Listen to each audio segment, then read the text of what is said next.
Hi guys! Bibisitahin natin ang ilan sa mga projects ng GT Stoneworks.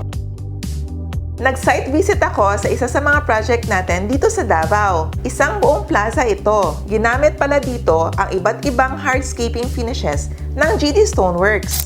Dito, nilagyan ng concrete stamping. Then this side, lalagyan naman ng stone flex. Dito naman sa flooring ay paving blocks. Sa part na ito ay naka-install na ang ating natural stones.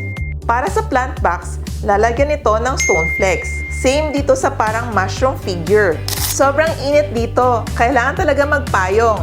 Nakijoin ako sa paggawa ng stamping. Para makuha ang stone texture using ng molden natin, gumamit tayo ng tamper para bumakat ang pattern ng maigi. Pagkatapos ng site visit, tatry naman natin ang local cuisine ng Davao, especially yung tuna nila.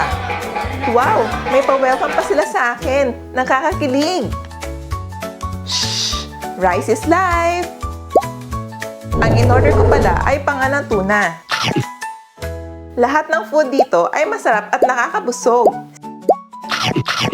Stay tuned para sa next site visit na ginagamitan ng iba't ibang products ng GT Stoneworks. See ya!